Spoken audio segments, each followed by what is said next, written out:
Welcome in to I Remember My First Time. Oh, don't be nasty, Jacob. Not that first time. Damn it. This is a podcast about cinematic awakenings. Oh my god, I like the sound of that. Where we talk about the movies we love with someone who just popped their cherry to that movie. Oh, yes. Jacob, are all the movies we do on this podcast going to be good movies? God, I hope not. Do we like shitty movies? We love shitty movies. Sometimes even more than good movies. Are we critics? Absolutely not. But do we love movies? We love the shit out of movies. And this week's masterpiece is the 2014 classic, written and directed, Chef Favreau, back to his roots indie classic, Chef. Did you call him Chef Favreau? I didn't, but I should have. I think you did. That's okay. He deserves it. I meant John Favreau, but Chef Favreau works perfect for this. All right. Jacob, are you putting cornstarch on your balls? Yes, sir. Can I have some? Best part is you can dip your balls in hot oil and make hush puppies. Also, fuck Twitter. Fuck Twitter. All right. Let's get into the movie. I am po' boy lover, BJ Leica. Joined as always by me, barbecue expert, Jacob Ekus. Chef, a movie described by HBO Max as a troubled chef looks to reignite his passion for cooking by launching a food truck in this spicy film. Okay. Short and to the point, right? It was. 7.3 out of 10 on IMDb. Okay. 87% on Rotten Tomatoes. And a 68% Metacritic score. I thought it would have gotten higher on Metacritic. I kind of did too. This seems like a movie critics would fawn for. Yeah. That being said, I'm pretty sure, I know Roger Ebert's not around, but I'm pretty sure they like this movie. Thumbs up. 3 out of 4 stars. Fucking knew it. You're right. Roger Ebert was not around. I'm not even going to try to pronounce this last name because there is a W, a Y, and 2 Z's in this last name. Yeah, don't try. We're not cultured enough for that. We are cultured enough for this movie, though. Yes. Because we love some Cubano sandwiches. More than you could even imagine. She starts the review off. Carnivores, prepare to salivate. Chef is an affable, affectionate celebration of food, friendship, and familial love. Okay. Yep, she's right so far. And the food thing is her bit during this whole review. She even gives a warning that that vegans may be disturbed by this picture. There's so many shots of meat in there. That's 2 weeks in a row that vegans or vegetarians might be upset because last week in Twister, the director got really sick to his stomach during the giant country dinner slabs scene. of steak. Yeah. Okay, cool. She does throw a little shade in here, mentioning the two main females in this movie, saying Sofia Vergara using her indoor voice for once. Yeah, I've been watching a lot of Modern Family. That's so true. She does not use her inside voice at all in that show. Nope. And referring to Scarlett Johansson with boho bangs and hipster tattoos. Okay. But overall, she liked it. She thought that the family vibe, how cool it was, traveling, seeing different cities, that sort of thing. That's all she said about the two lead female characters? Pretty much. Oh, I would have assumed she'd at least bring up the joy of writing, directing, and starring in your own movie is when you look like John Favreau, you can have your ex-wife be Sofia Vergara and your girlfriend until you hook back up with your ex-wife be Scarlett Johansson. Because he's batting way out of his league. Like way out. And I understand they tried to quote-unquote ugly up Scarlett Johansson. This is as good as she's ever looked. And I will not comment further. I wasn't the biggest fan of bangs on her. Best she's ever looked, in my opinion. Like you said, I will not expand. You will not expand. Heard. The review's capped off by this incredible last paragraph. If the Food Network ever decided to add soap operas to its lineup, it could do worse than borrow from Favreau's stripped-down yet satisfying recipe. I, for one, would add it to my DVR queue, even if they recast Carl with Guy Fieri. Okay. Yes. Awesome. Recast Cara. Okay. Guy Fieri stars in. So this being an indie film had a low budget, $11 million. That's fair, because it's weird because it is an indie film, but it has A-list actors. I think most of the $11 million went to the actors. Probably. A little bit of traveling. There was some traveling involved. There was a lot of traveling. I take that back, because indie films, actors do indie films with the expectation of not being paid a lot. And I think Downey and Favreau are pretty good friends. Yeah. This is their first collaboration non-Iron Man since Iron Man 1. And Downey Jr. had one scene.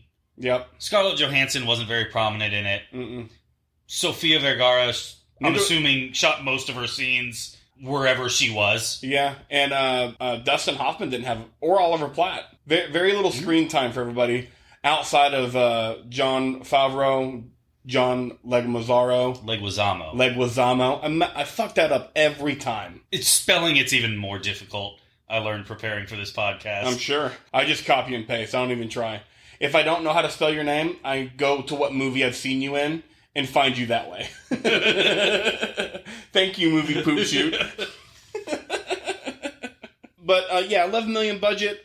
It made $48 million in the box office. That's more than I thought it would for an indie film like this. Yeah. Apparently, the promotional events were so popular doing fictional Cubano serving El Jefe that Favreau and Los Angeles-based chef Roy Choi, who I think I'm saying his name right, if I'm not, sorry, he trained Favreau for this as a chef in this movie. They have opened a series of pop-up restaurants and announced they are thinking about making the track permanent. Oh, cool. Yeah. And I'm always down for Cuban sandwich. Oh, yeah. There's a Tommy Bahama restaurant in Sarasota that I believe still has it. They call it the Kobe Cuban dog. And they replaced the ham with a Kobe beef hot dog, and everything else is a traditional Cuban. And let me tell you, I just came in my pants a little thinking about it. So my wife doesn't eat pork, and she's always asking me about bacon, pulled pork, ribs, blah, blah, blah. I've told her there's really only two things you're missing out on: prosciutto and Cuban sandwiches. It's true. Bacon, fine, whatever. It's fine.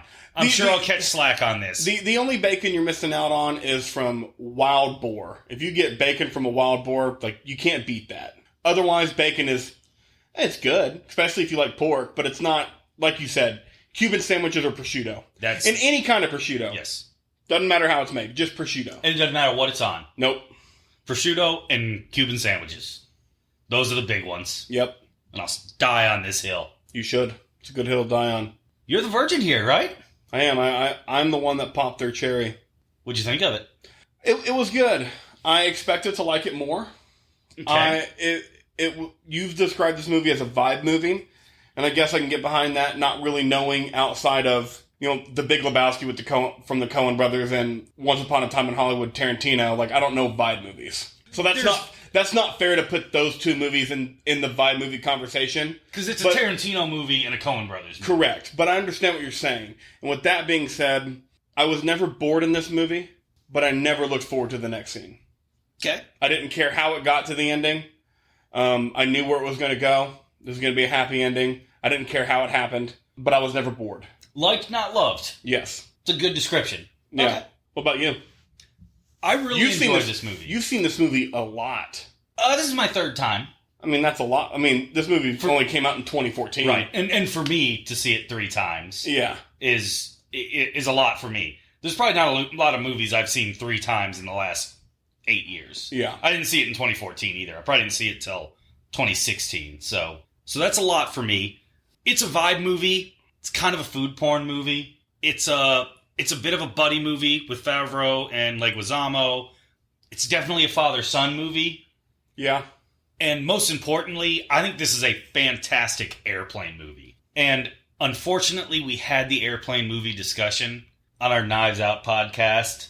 The audio did not cooperate with us on that one. No, but basically what we said a good airplane movie is it's about 2 hours long. Mm-hmm. There's no emotional moments that are going to make you cry. You're only going to chuckle at best. You're not going to laugh out loud. It's going to be a good feel-good movie. No nudity. No nudity. No violence. Right. And not a lot of cussing. usually listen in headphones on an airplane. No, you're right, but this is the kind of movie, because when I think of a perfect airplane movie too, it's the movies airlines can put on there. Right. So, and they can have an R movie that's got a couple F words. Sure. But they're not putting Goodfellas on there. Correct. Or The Big Lebowski. Take the violence out. The Big Lebowski has almost no nudity, just a little bit, but tons of cuss words. Not a good airplane movie. What'd you like about it? Just the lightheartedness of it. Like, the stakes were never high. It was just a nice, chill movie. That vibe part, just kind of that chill vibe going through it. You know everything's going to end up okay. Yeah. And what's the worst that happens? John Favreau takes a job as a sous chef somewhere. That's the worst that can happen. That's as low a stakes as you're going to get in the movie. Yeah. And that's not going to happen. John Favreau wrote and directed it. I know it's not going to happen. He had himself banging both Scarlett Johansson and Sofia Vergara. Yep. He wasn't going to end up as a sous chef. No, sir. No, sir. And good for you, though. Good for you. I enjoyed quite a bit about this movie. I enjoyed the acting performances. Most of them were pretty short in terms of Robert Downey Jr., Dustin Hoffman. Even Sofia Vergara doesn't have a ton of lines and screen time. No, she really doesn't. Really nobody does besides the three that we said. The son, John Favreau, and John Leguizamo. Leguizamo. I had it. John Leguizamo. There you go. You remember how in the Quigley podcast you mentioned that Alan Rickman took the job because he wanted to go to Australia? Yes. If you offered me an acting job where I had to go to Cafe Du Monde and Franklin's, I'm in. Yeah. Wait, you mean to tell me that we're going to start in Florida with original Cuban sandwiches? In Miami, on South Beach. Yeah, and then work our way through Cafe Du Monde and Nolans. And Franklin's in Austin? Yeah. Okay, yeah. I'm down. Yeah. What a great 3-stop trip, right? Oh my God. Jealous. What didn't you like about it? Just the fact that I didn't give a shit about it, what was going on. Yeah. I really like... This is one of those movies that I would never turn off because I enjoyed it enough to keep watching. But if something were to come up and who I was watching this with turned it off and was like, hey, let's go run an errand, I don't know if I'd ever turn it back on. You wouldn't be like, hey, what are you doing? Why'd you turn that off? Exactly. And I don't know if I'd ever go back to it. If I did go back to it, I wouldn't be upset. Okay. It's just like, hey, we're going to finish this movie. Cool. But if that never happened... And that's what I didn't like about the movie. Like, I want to finish movies. I notoriously watch movies in parts because life gets busy. Right. And I like movies so much that I'll watch it in parts. Right. If I don't want to go back and finish the movie, That's a hell of a talent to be like, hell, it's 11:15. I'm halfway through this movie. I'll watch the rest tomorrow. The things I didn't like about it were pretty small. I didn't mind the fact that it was predictable. When it comes to lighthearted movies, I don't care that they're not predictable. I didn't particularly like the marriage at the end. I felt like it was kind of like, oh, the only way for a kid to be happy is if his parents are married. And I didn't like that kind of feeling that it gave off there at the end, as good as their relationship was moving forward. You know what? I didn't like that either. Because, I know we talked about this earlier. And I do like there were clear signs that Sofia Vergara and John Favreau were, still into each other. And still wanted that relationship to work. There were looks and whatnot. It's hard to do in a 2-hour movie. But I feel like if they would have just messed that relationship for 5 or 10 more minutes. Because there's scenes on the cutting floor. I would have bought into it more. Because I actually, being a child of divorce, and a nasty divorce at that, I really like the fact that the parents got along. Yes. And that didn't affect the child's life to the extent that mine was affected. And they don't have to be married for the child to be happy. They do have to at least get along enough. And they clearly did. Right. So there was no reason for them to get married. There was no signs of them getting back together until, 20 minutes left in the movie? If that. Yeah. But that's really all I didn't like about it. When he accidentally yelled, I love you. That was really when it started. Yeah. And that was way late in the movie. So I didn't feel like that was necessary. And like I said, it kind of gave that vibe of, oh, the parents have to be married for the kid to be happy. And I don't think that's true one bit. I don't either. And like I said, I really like the fact that their relationship was pretty positive when it came to the kid and being a child of divorce. Really like that, and they kind of ruined it. You ready to get deep into this movie? How deep?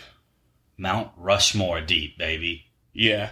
Let's do it. I'm ready. Ready for the deep south. You're the virgin. Let's hear your fourth favorite scene. Well, I love red meat. Okay. And I love barbecue.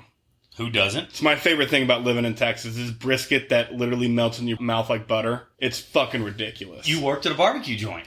I did for 6 years. I love a good, nice, chopped beef, fatty brisket sandwich. And so I'm going to go with the Franklin scene. The Austin scene. Yeah. Yep.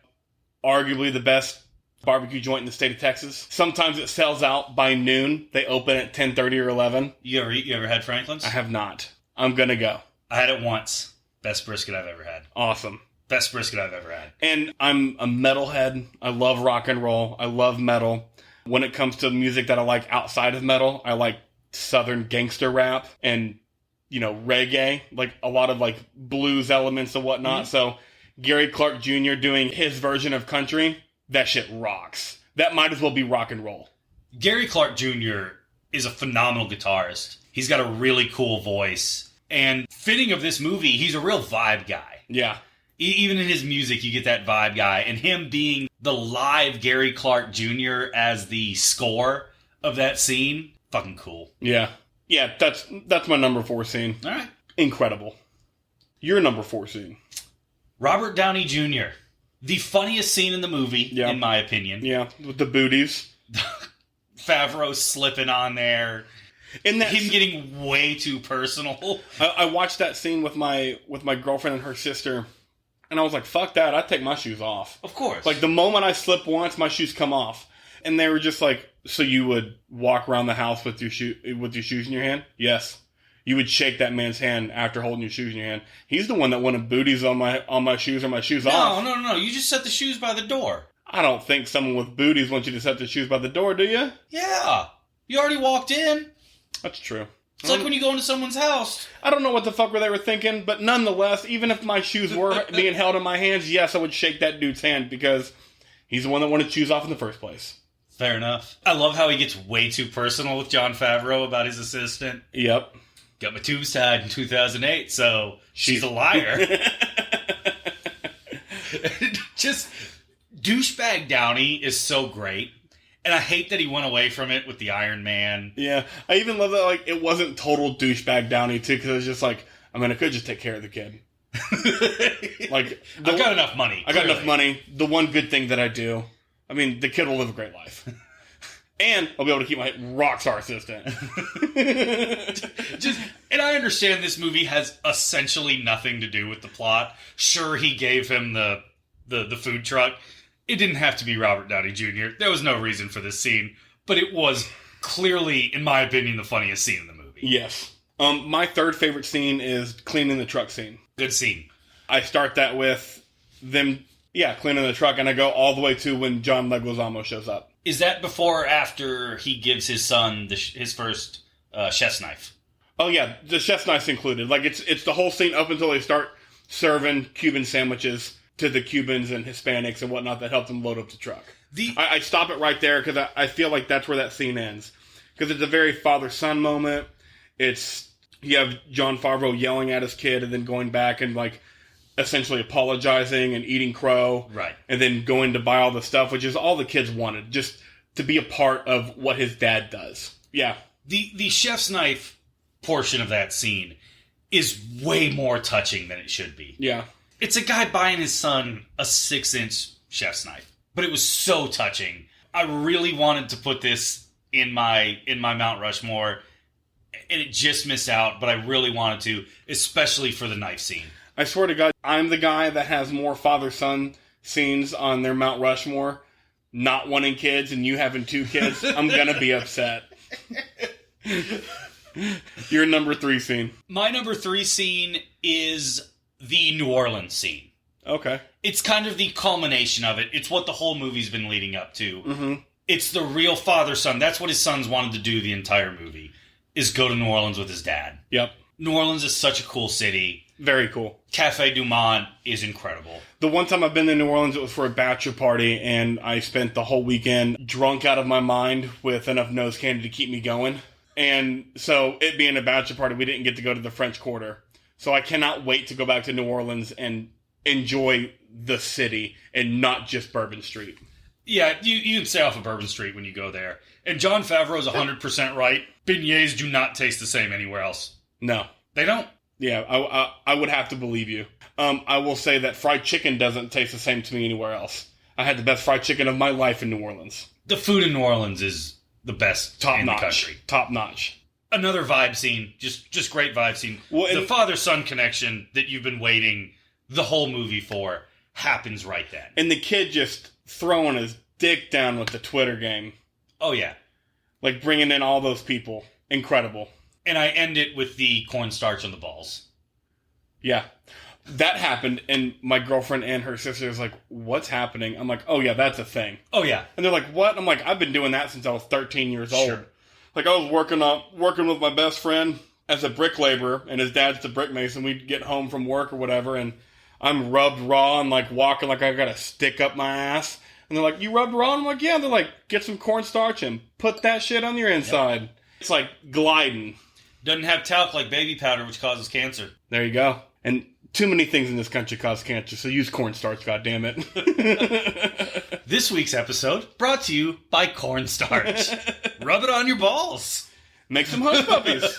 My second favorite scene is the second meal for Oliver Platt. Right when Favreau comes in and yells at him and makes the scene. So ironically enough, I don't start it with the fight between Favreau and Dustin Hoffman. I start it with as Favreau's leaving. Okay. Like, he's leaving, and he calls out his shoe chef to follow him, which, you know, later in the movie, hindsight, he's just like, that was really selfish and dickish for me to do. Right. Like, I shouldn't have done that. This is your opportunity to grow and become a chef. You have your own kitchen now. So, I started there because I've watched that happen in real life. Both of us have worked in the service industry. Shockingly realistic, this movie is. Yes. In parts. Yes, in other parts, not so much, but in parts. In that part, specifically, on point. I loved him going home and making, like, I wish I could cook. I know how to cook, like, 3 or 4 things, and I'm not even great at it. And watching him cook that meal, like, I wanted to eat so fucking bad. The camera work was way better than it should have been in that scene. Yeah. It didn't need to be that good. Favreau using his directing abilities for cooking was incredible. I loved it. And then I end it with him coming back and blowing the fuck up on Oliver Platt. Oliver Platt looks like a food critic. He does. I don't know how to explain it. You know what's funny is his brother is a top food critic in New York and has taken Oliver Platt with him. So I'm sure him and his brother look enough alike that... Yeah. He looks like a food critic because he fucking is one in one sense or another. My number 2 scene, it wouldn't be an I Remember My First Time episode if I didn't cheat. So this is where I'm going to cheat. Okay. Or if one of us didn't cheat. Let's put it that way. Okay. My second favorite scene is the 2 scenes where Hoffman and Favreau fight. My long-standing theory has been, you can tell how good an actor is when they go toe-to-toe with a great actor. And I don't think I'm out of line here. I think it's pretty consensus. Dustin Hoffman's one of the best 15 actors of all time. 15 or 20. I'm not going out on a limb saying that. No, it's all opinion based, but like you would find a lot of people that would agree with you. And Favreau's right there with him the entire time in both those scenes. And I forget how good an actor Favreau is since he's moved more to behind the camera stuff. But those 2 scenes really kind of brought me back to how good an actor Favreau is when he's going toe-to-toe with Dustin Hoffman. And how do you have Dustin Hoffman in a movie and not put him in one of your top 4 scenes? So, the two fight scenes between those 2 are wonderful. And we both worked in restaurants. We've seen essentially that fight before. The fight scenes were my number 1 honorable mention that stayed off my Mount Rushmore. Oh, so you were going to cheat and put them both on there as one, too? I was either put both of them or put one of them. Okay. Just Dustin Hoffman, like you said, is incredible. My number 1 scene is setting up the Twitter page. Just that father-son, like, it's that first father-son moment of the whole movie that the kid's like, I really enjoy this. And John Favreau's like, I mean, yeah, me too. But yeah, this is like what we used to do. Yeah, but you being at home with your mom, I want to take you out and do fun shit. And the kid's like, but this is fun for me. Like, just doing stuff with my dad and learning stuff with my dad. And I was like, oof, child of divorce strings right here. And then it's really hard to keep a scene off of my Mount Rushmore of scenes that includes the phrase, would rather you sit on my face after a brisk walk than suffer through another lava cake. Say sit on my face and you're probably going to be in my Mount Rushmore of scenes. My favorite term Oliver Platt uses in his review when he's talking about the ant's moist, saggy breast. Yes, love that. But this is a great scene, and I didn't put it on mine because it's one of my favorite movie-type scenes. But in terms of what it's saying here, where this 10-year-old child lives in a mansion with maids and nannies and chefs and gardeners. He does not give a shit about that. He wants to spend time with his father. That's it. And that's such a good job of the movie displaying that. And I love the fact that Sofia Vergara had that huge house and had all the people working at the house. And the kid does not care. And I think a lot of times as parents, we get caught up into that trap where we kind of be like, oh, the kids want this. No, they don't. Kids want to spend time with their parents. They don't give a shit about maids. They don't give a shit about 6,000 square foot houses. They don't give a shit about living in the Palisades. They want to spend time with their freaking parents and go to a damn farmer's market. Yep. And they don't even care about amusement parks. Like, if your dad's just going to sit there on his phone the whole fucking time, right, don't waste your money on an amusement park. No. They don't want to be there. He'd rather talk about Twitter with you. Yep. So really good scene. And like I said, it missed mine just because I'm thinking of it more kind of in the movie aspect of it. But in terms of what the scene is saying, incredibly powerful stuff. Seems like I'm going to be upset because I have more father-son scenes on my Mount Rushmore than you do. The Austin scene is a father-son scene too. And the reason it's ahead of the New Orleans scene is just how devastating when they're sitting on the top of the food truck. Gary Clark Jr. is playing in the background, and John Favreau has to talk to him about things, quote, going back to normal, unquote, and that this thing that they built over the past, I don't know how long they were traveling, a week maybe? I don't know. I mean, earlier in the movie, the kid said he was off for a month. Okay. And John Favreau told Sofia Vergara that he would have him back in time for school. Okay, so I think it was a full month. Or at least 3 weeks of the traveling, because maybe they spent a week in Miami with his grandfather. Well, that's what I mean, like a whole month together, because they were cleaning the truck too. And they built something really special. And you don't and that feeling that was going to end, feeling that was going to end hurt. Okay, yeah. I stand corrected. You had 2 scenes, father-son scenes on your Mount Rushmore. I had 2. But cutting the brisket with a pocket knife is the most Texan shit I've ever seen in my life. Yeah. Yes. Agreed. Is that it? Did we do it? I think we did it. I think we did the Mount Rushmore scenes. So this is a really easy transition onto our movie-related topic. Father-son movies. This was a good one. Now, this is probably going to be a pretty interesting situation because we kind of come from opposite ends, both in terms of I'm a father, you're not. I still have an extremely good relationship with my father. You have essentially a non-existent one with yours. Yeah. So do you like father-son movies? Yeah. Okay. Of course. I have a non-existent relationship with my father because I don't like who he is today. But the reason I keep it that way is all the memories I have of him growing up. That's who I remember my dad as, not the hateful person he is now. Okay. So when I watch these movies, not only do I see things that I'm reminded of that me and my dad shared, but I'm also like, I wish it would have stayed that way. Like, I wish my dad would have just kept trying. He could have won you back with a 3-week trip. I guess he's a mechanic, right? Yeah. So if you guys went on a 3-week trip where he was running IMCA modifieds or something. Oh, yeah. Whatever. My dad had, back in the day, Dodge made their own version of the Ford Bronco, and it had the actual Ram on the hood of the truck and a 4-wheel drive. Yeah, my dad had one of those. Just spending a month out there mudding around on that and fixing different hot rods and shit. Yeah, turning a wrench. Yeah. Hey, Jacob, I can't reach this. Get your little hand in there. Turn this wrench. 100%. But yeah, so we come from different backgrounds, but yeah, I enjoy father-son movies. I really enjoy The Pursuit of Happiness. And I'm not the biggest Will Smith fan. And I say I'm not the biggest Will Smith fan. It's similar to Tom Cruise, where I know that I'm going to enjoy the Will Smith movie. But well, he's made some bad ones. I mean, I'm pretty much going to enjoy them. For me, Will Smith movies are like Clint Eastwood movies. Like, they should be about 20% better. I definitely understand that. But I don't dislike any Will Smith movie I ever watch. But I like Pursuit of Happiness more than this movie. Is Big Daddy a father-son movie? Yes. In a weird way, yes. Okay. Like Big Daddy. Okay. What father-son movies am I missing? You've never seen Field of Dreams. That's a father-son movie. Star Wars. The Godfather.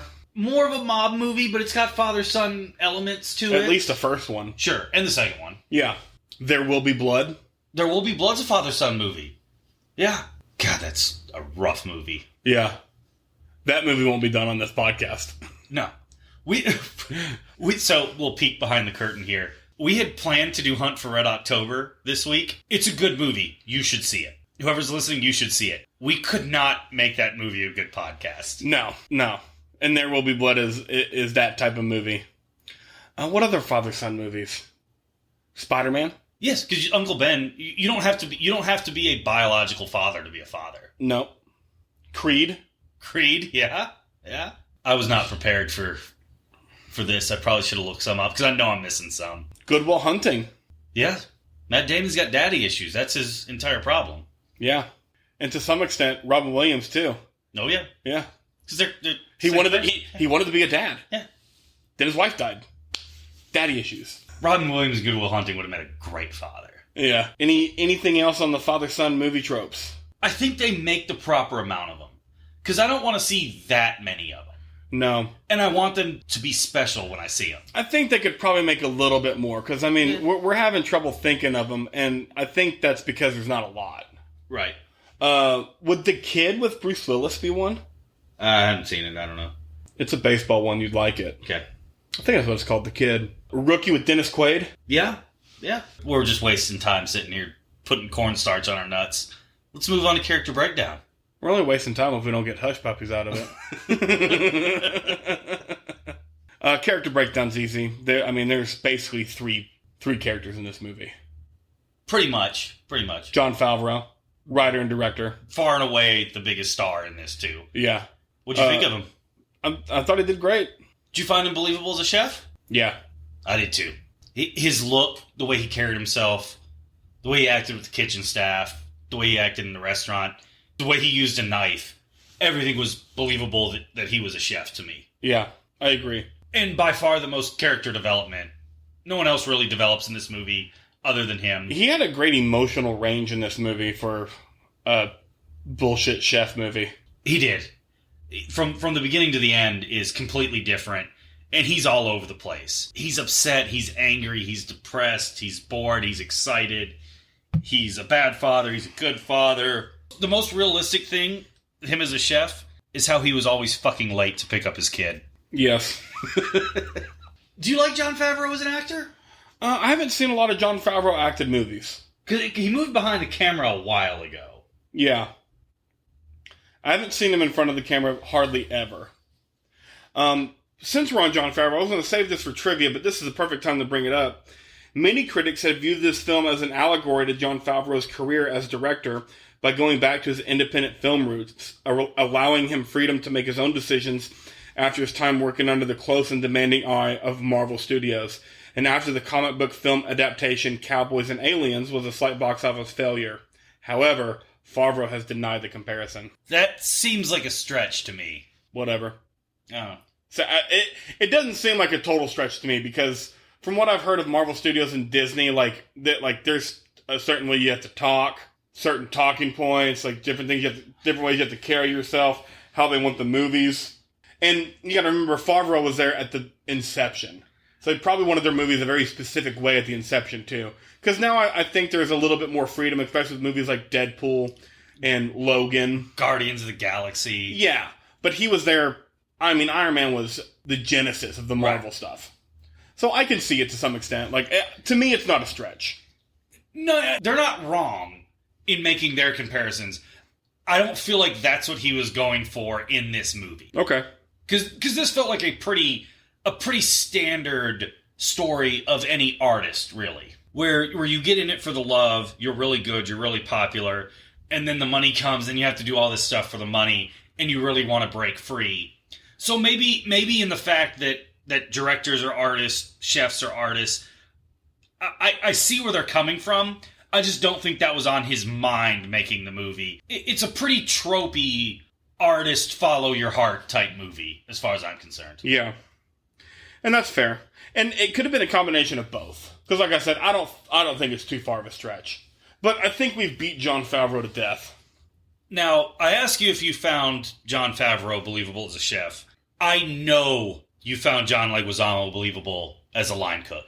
I've seen so many line cooks and sous chefs quit when their chefs quit and follow them restaurant to restaurant hoping that they'll advance their career. Like, Leguizamo was very much different in that sense that Favreau was his genuine, close best friend. Right. And he wanted to be with him. But that being said, I've seen it happen way too often. Yes. And these chefs get comfortable with their sous chefs and their line cooks, and they don't ever promote them because then they'd lose them. And then they just follow them from restaurant to restaurant to restaurant to restaurant. It's fucking nuts. Because, at least in my experience, in the front of house, if you follow a manager as a server or a bartender, they'll move you up into management. Yes, eventually. Chefs don't typically do that. Chefs? I do know some that do. I'm not talking bad about all chefs. But I've seen it happen more often than not the other way. And I'm assuming when we get to the bad reviews, I didn't read them, I know you read some. I'm assuming there were a lot of people that thought Favreau was an asshole in this movie. Yeah, duh. But that's a chef. Chefs are assholes. Yes. Now, not all the time, not 100%, but chefs are fucking assholes. And Leguizamo's the line cook that all of the front of the house people love. Yep. Yeah, front of house people love John Leguizamo. And he seemed like a genuine friend to John Favreau in this movie. Yeah. He didn't seem like he was following him to get ahead in his career. He seemed like he just kind of wanted to be around the guy. Yeah. Like, we're friends. Yeah. I know that I'm going to have a good time and make money with you. It's not really all about the money for me. It's like, I just want to be around good people. And he's always funny. Yes. He's always funny, and he was in this movie. I've never seen him in anything I didn't like him in. Third character in this movie, Percy. Oh, yeah, the kiddo. Yeah. Solid performance from a kid. Didn't take away from the movie for me. No, me neither. It's hard. Acting is a hard job. Asking a 10, 11, 12-year-old to do it is extremely hard. And I felt like whoever played him in this movie, I'm not sure, did a admirable job. I agree. Very, very good portrayal of a kid of divorce. Yes. He just wanted to be with his dad. Yeah. That was essentially his one direction, was that's who you want to be with. You want to spend time with him. And I liked their use of technology and social media, because John Favreau every time, like, just I guess I didn't really have this problem because neither of my parents liked each other, so it never mattered. but I can just imagine just the coolness of being like, check with your mom. She said she's cool with it. See? Holding up phone. Already checked. Which again is one of those things that is only possible if your parents in a divorce are close and friends and at the very least respect each other. Uh-huh. Which is really all you can ask for. 100%. So yeah, those were the three characters we did. And I think we should be able to pick one more apiece. Okay, you go first. Sofia Vergara. Vergara. Sofia Vergara. You having trouble rolling those R's? I am. It's alright. She's amazing. She is. No matter what she does. And she looks good doing it. God damn does she look good. Always. Always. Always looks good. No, she's not giving the Modern Family performance where she's giving 110% at all times.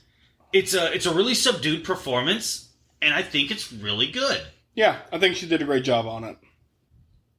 I would enjoy seeing her in more stuff like this. With a bigger role. I would too.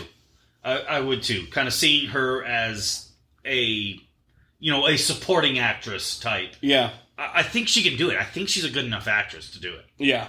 And this movie kind of proved it to me. I think so too.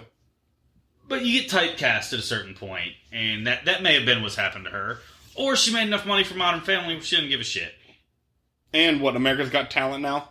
I don't know. Actually, that's what it is. It's America's Got Talent. I'll take your word for it. You should. Okay, so we kind of talked about Dustin Hoffman already. Dustin Hoffman's great. We don't need to say anything about him. I don't think Scarlett Johansson... I don't understand why she's in that role. It's a fairly unnecessary role. So, I'm going to go with Bobby Cannavale. Okay. I really liked him in this movie. This is his second food truck movie. What's his first? The Station Agent in 2003. Okay. That's one of his known for roles. Never heard of it. So maybe we do The Station Agent at some point. I like Bobby Cannavale. Oh, Peter Dinklage is in that movie too. That's like Elf era Peter Dinklage, right? Pre-Elf. This is 2003. Okay. Yeah, we'll be watching this movie soon. My favorite scene from him is when Favreau wakes him up when he's sleeping in the car. Oh, yeah. And he's like, got a big shift, let's go. And he's like, yeah, I know, boss, that's why I slept in my car. Yeah. That's more true than it needs to be, too.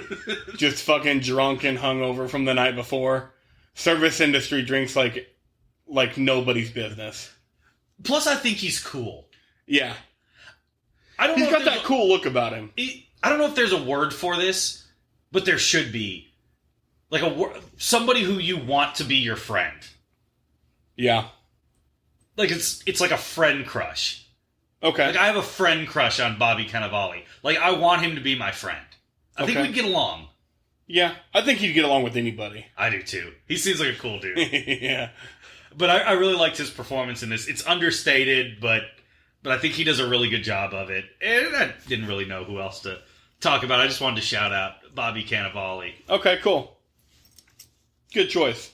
Because, yeah, you already talked about Dustin Hoffman in your... Right. I called him a top 15 actor of all time. Yeah. And the only reason Scarlett Johansson's in this movie is because John Favreau is the writer and director, and his girlfriend needs to be hot as shit. Yeah, they gave her bangs and gave her cheesy tattoos. No comment. You had no comment further. She's never looked hotter. No comment further. It's my time to shine. Facts and trivia? Trivia and facts. Oh, I'm sorry. Yeah, it's trivia and facts. Okay. And the only reason it's trivia and facts first is because I don't know if any of them are facts. Whatever, if IMDb, moviepoopshoot.com of real life, has it, we assume it's a fact. Correct. So it's trivia and facts. A lot of them for an indie movie, or not so much? No, not so much. Okay. This movie's not real heavy trivia. Okay. Trivia heavy.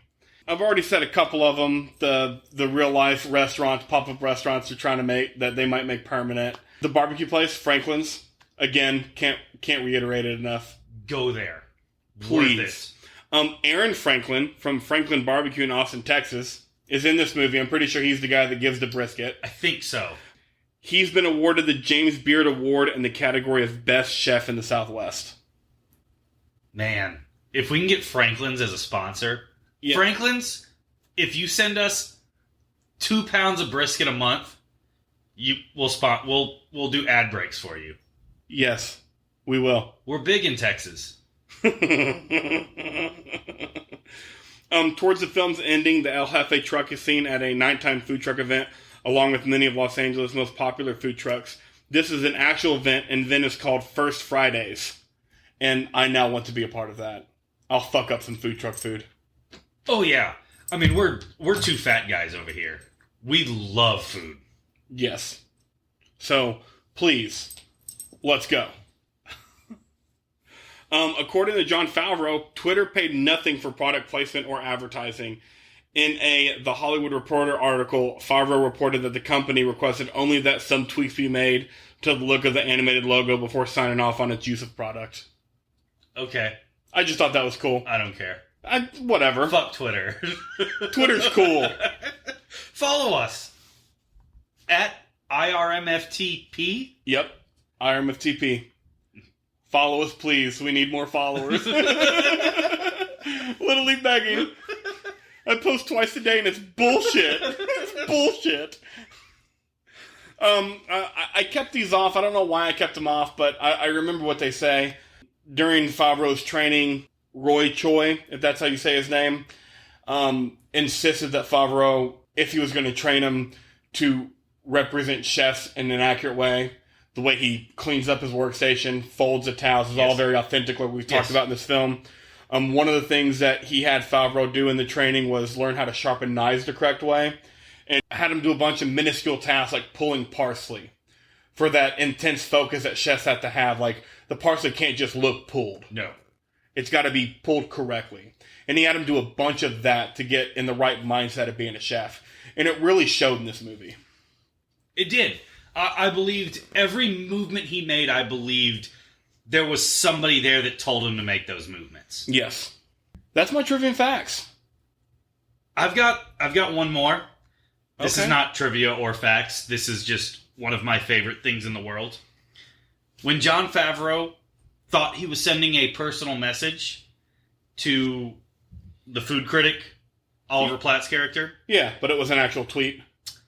That happened in real life to noted Dallas Morning News columnist, sports columnist, John Jock Taylor, who thought he was sending a private message and tweeted this: "If you get yo ass home on time and shove some pussy in my face, I will pick up some wings."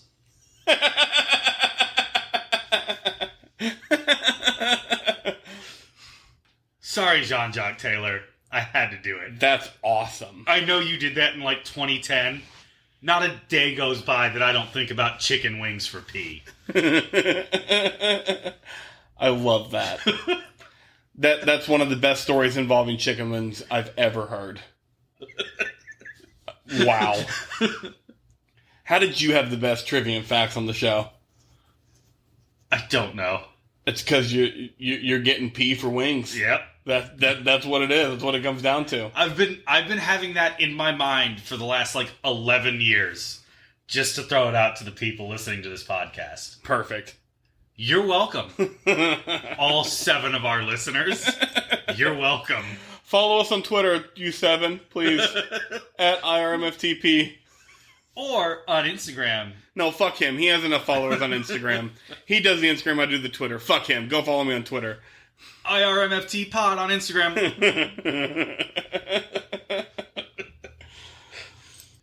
What's the time for now? You know what time it is. I do. It was hard. That's what she said. And no, but not in a good way.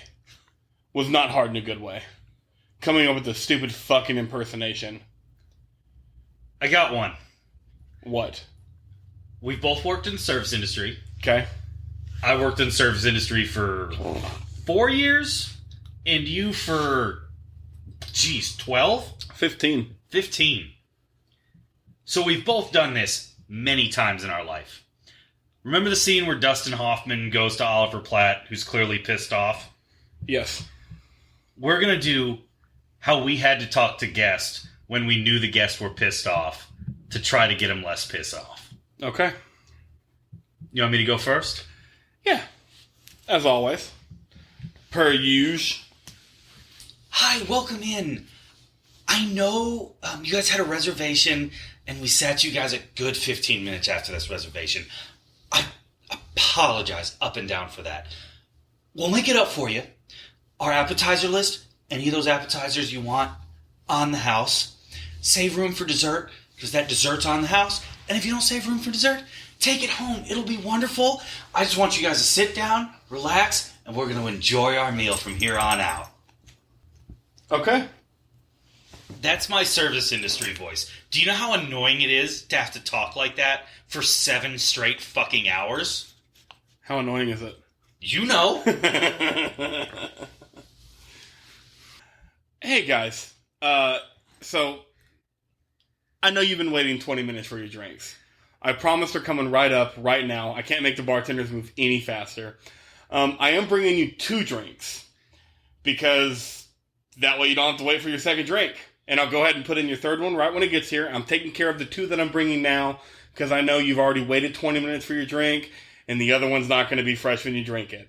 So, going to get that out of the way now. Your food's not anywhere close to being done. We're so slammed, it's ridiculous. So, I'm already taking care of your apps. Please save room for dessert because I'll cover dessert. I haven't talked to my managers about it. I don't really care. I just want y'all to have a good time. I promise those things won't be on your check. Please, just enjoy yourself. That's what it's like working in service industry, folks. We just gave you a sneak peek. Yeah, servers do that shit without manager approval. Oh, for sure. We never get in trouble. No. And when they try to get us in trouble, it's just like, dude, I waited 30 minutes for an appetizer. Yes. Like, just comp it. Fuck you. Just take the $7 off the bill. It's not that big of a deal. Did you ever work back a house? No. I just did serving and bartending. Okay. And bartending was by far the greatest because I could just be like, yeah, this drink's on me. Yeah. I can make it myself. I don't have to ring it up. If I do have to ring it up, I can do it on a spill sheet. Doesn't matter. Here you go. On me. I worked back of the house one shift. Half-price fajita night at a local Tex-Mex joint. 2 of the grill cooks called out. So let's pretend like our listeners aren't from Texas. Sorry. Tex-Mex is... Here's the ranking in Texas. It goes barbecue, Tex-Mex, everything else. Right. Who cares? Barbecue Tex-Mex steak. Who cares? Yeah. So, it's half-price fajita night. You don't make a ton of money as a server on half-price fajita night. So I said, fuck it. Give me an apron. I'll work the fucking grill. It can't be that hard. So, kitchen manager was like... Spoiler alert, it's fucking hard. Kitchen manager was like, alright, bet. Threw me a fucking apron. 550 degree mesquite grill running non-fucking stop. Constantly on half-price fajita night. That was not worth the $14 an hour I made that fucking night. You back-of-the-house chefs, you guys kick fucking ass. That is a hard fucking job. You know, I lied. I did work back a house a couple shifts when the dishwasher walked out. Mm. And it wasn't the full shift, it was like the closing part. Sure. And so, like, being the closing server or whatever, whatever, y'all do my stuff because I'm the closer anyways. So I don't have a whole lot of side work. I'll run the dishwasher. And it's without doubt one of the worst jobs you could have in restaurants. And it pays the least. It's fucking disgusting. And it's just fucking gross. Food that people have eaten, bitten off of, water all the time, you get it under your nails. It's fucking gross. Every part of it's gross. Yep. It's hot, too. Yep. So yeah, sneak peek in the service industry. You're welcome. Tip your servers. And bartenders. And bartenders. And you know what? Ask the chef to come to your table and tell them you really enjoyed the food.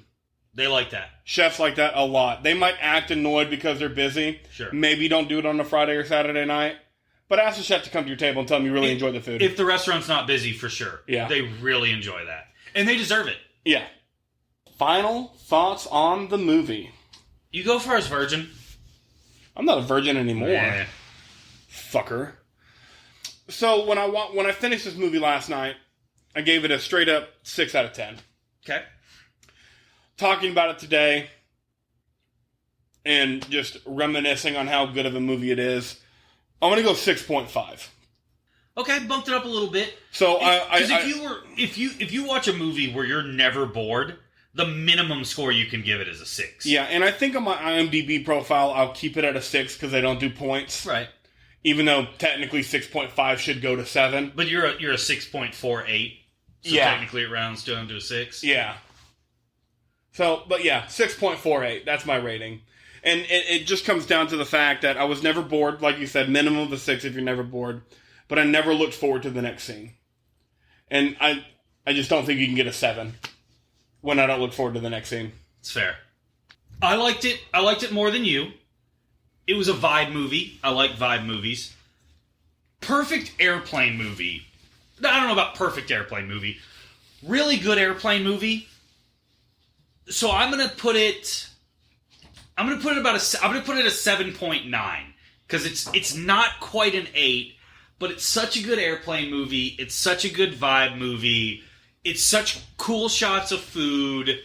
It's such good acting that it's a 7.9. Wow, 7.9 is high. But like we said on this pod, not all ratings are created equal. Right. This is an indie movie. You're not going to get 40-year-old virgin level comedy. You're not going to get Die Hard level action. You're not going to get incredible suspense. It's a feel-good indie airplane movie. And with that in mind, it's a 7.9. Okay. That's fair. And like we said, ratings aren't created equal. Because like 7.9 would be on the opposite end of ratings not being created equal. Goodfellas. Okay. Is probably 7.9. I hadn't seen it in a while. Definitely haven't seen it with a ranking in mind. So a lot of people think Goodfellas is better than The Departed. It's not.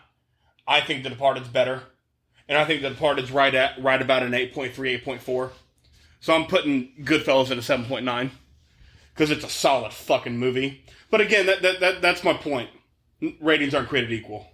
You're talking about an $11 million budget indie movie versus, I don't know what good. It was Scorsese and De Niro. I'm sure. De Niro, Pesci, and Loyetta. Yeah, I'm sure that budget's outrageous. Yeah. Because they had to pay the Rolling Stones for all the Rolling Stones songs that are in it. Of course they did. It's Scorsese.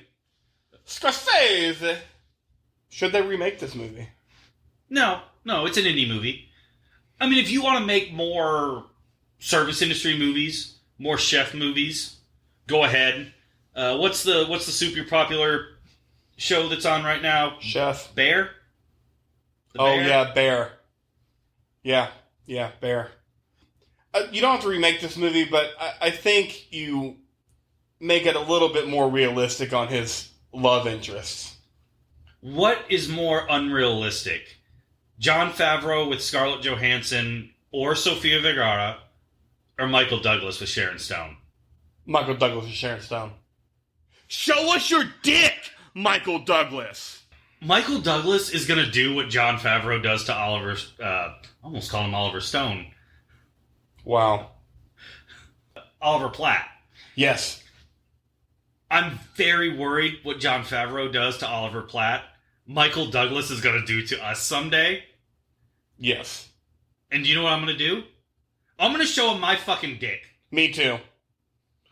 The fucking hush puppies I've hang them down below it too, god damn it.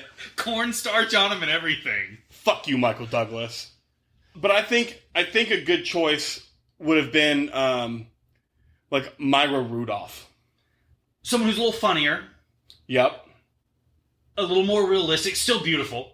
Yep. Oh, yes. Maya Rudolph, you're welcome on this podcast. Anytime. No, you're not. Because BJ might cheat on his wife. You don't tell Paul Thomas Anderson.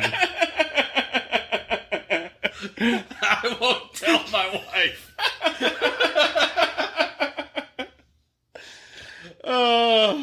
Yes, Maya Rudolph, you're welcome anytime. Please come on. I think Maya Rudolph and someone else like Toni Collette. Toni Collette is someone who came to mind for the Sofia Vergara character. I think those two options would have been great as the two love interests. I also, if those were the two love interests, I really, really wouldn't have want the remarrying at the end. I don't really want it anyway. Seemed very unnecessary. I only want it if you're going to add 5 to 7 minutes of screen time of that storyline. Yes. If you're not going to do that, don't put it in there. Yeah, you had 20 seconds of that screen time. I was kind of thinking Toni Collette came to mind, but so did Judy Greer as the wife. Okay. Now, I don't know how you fit that in with the whole Cuban aspect of it, but I thought someone like Judy Greer as the wife and someone like Kat Denning. I mean, as in the Scarlett Johansson role. As a chef, if you meet Miami, do you need to have someone with a... No, there are white people in Miami. No, I know, but I'm saying, do you need to have an ethnic background to fall in love with Cubans? No. So you could still have a lot of, like, you could still have the same, is what I'm saying, like... I did like Sofia Vergara's father, and as somebody who who speaks one language and really half-ass at best understands two other languages. That scene between Favreau and Vergara's father was spot on. I'm getting there with Swahili, but yeah, you got Arabic. Yeah. And Spanish. And Spanish. Yeah. It's very realistic, that scene. Where you'll be like, wait, what'd they say? And the person will tell you what they said. And then the next statement, the person will tell you what they said. And you're like, I know what they fucking said. Why does he keep saying fit 20? That was a quality scene. That was. Very short, but real quality. Yeah. It's really hard to get a foreign language scene like that good. I loved how they did it. Yeah. It was perfect. BJ, it's your time to shine, buddy. It is. Oh, yeah. Good and bad reviews. For me, giving this movie a 6.5, I was really surprised that I went with 3 good reviews. You heard it, 3. I've never done 3 before. This is a first time. But they were just too good. And is this what we call an I Remember My First Time threesome? This is what we call an I Remember My First Time threesome. Yes, fucking sir. All right. Give it to me. All 3 of these guys can be on this pod anytime they fucking want to. When's someone going to call us out and we actually have to get them on the pod? I don't know, but hopefully after we figure out this latency problem for remote recording. So, JROGJR26. 10 out of 10, titled, My Name is Chef. This movie is what made boys into men and men into gods. That's it. Okay, alright. And it fits. Sure. Father, son, I don't know getting your own restaurant, whatever. I don't know where the men into gods, but okay. I like this guy. Getting your own restaurant. Yeah. The second one is Snide Elf 19, titled Great Movie. The acting, the story, funny and highly entertaining. Hard to believe this movie was made by the guy that played Eric the Clown in that Seinfeld episode. Extremely creative. That's who you think John Favreau is? Is Eric the Clown in that Seinfeld episode? That is who Snide Elf thinks so, yes. Okay. Extremely creative, great dialogue and cinematography in this superb movie. All right. I couldn't pass up Eric the Clown in that Seinfeld episode. No, because that is like 20th on the list of where I go to when I think of John Favreau. I think of Monica's rich boyfriend on Friends before I think of that. That's fucking hilarious. Russell Hayes 27. Classic foodie road trip movie. I love this movie for so many reasons. Soundtrack, it's baller. It is. The ensemble cast is great. In no other MC Universe world would John Favreau get to cook dinner, smoke weed, and shag Black Widow. It's wholesome, yet has a food truck with John Favreau and John Leguizamo singing Sexual Healing with a young boy. Still not weird. I like this guy. The ultimate grilled cheese sandwich, Gary Clark Jr., Sofia Vergara, But I Love You, classic movie, 10 out of 10. This is my guy right here. Yep. Like I said, all 3 of those guys can be on our pod whenever they want to. Yeah. I love the guy from Seinfeld being on the pod. That way, whenever we're talking about movies, he can be like, yeah, from whatever show. And hey, John Favreau was getting with Marissa Tomei in the MCU. Let's not act like that's nothing. Why would we? It's not. No.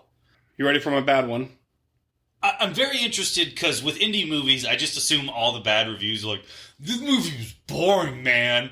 There wasn't a car chase, and shit didn't blow up, and I didn't see a single set of titties, bro. Well, this one does bring up titties. Now you have my attention. Sky Para 23, titled Waste of Time. I had the impression movies with an IMDb rating more than a 7 are supposed to be good. Well, I've been wrong. Second week in a row, I'm tricked into watching a high-rated movie, and this time walked out of the theater after an hour of torture. If you like cooking shows, you might relate somehow to the story. Unfortunately for me, the cooking is not my thing. The movie's called Chef, dude. Yeah, why would you go to it if cooking's not your thing? It's not called whatever his name is, something Casper. It's called Chef. Anyway. The bland and straightforward storyline and only one substantial scene for 60 to 70 minutes. As I said, I walked after this. It made me wonder how on earth such actors such as Dennis Hoffman, Scarlett Johansson, and Robert Downey Jr. have agreed to participate in this movie. To call this movie comedy is a stretch to the extreme. It's not. There was nothing funny about a fat guy with a broken family chopping onions every 5 minutes. The only scene that would have saved the movie would have been Sofia Vergara going full frontal. That, however, did not appear to be a part of the director's intention. Altogether, pathetic, bland, and oh god, I don't even know why I'm writing this. Save your money. I don't know what that guy was expecting. I don't either. He was expecting Step Brothers from a indie movie called Chef. It's called Chef! Yeah. It should have been pretty easy. Alright. Whatever, man. Whatever, man. Yep. Would you recommend this movie to people? No. Like, just not everybody, or nobody, or... If this movie got brought up in conversation, I would say it's a good movie. And that if you have 2 hours to kill, or you're on a plane, or you don't care if you're going to finish it or not, I say turn it on. Okay. If this movie never gets brought up, I'm never bringing it up to watch. And I think you're right, because this is a weird thing, because I rated it pretty high. I rated it a 7.9. I'm not sure I'm telling anybody to go out and watch this movie right now. But as an airplane movie, as a vacation movie, as a feel-good movie, as a food porn movie, it really works. But you don't have to see this movie. There's been movies on this podcast where we've done where you have to see it. I don't care who you are. You have to see Bull Durham. Yes. You have to see First Blood. Yes. You don't have to see this movie, but you're not going to not enjoy it.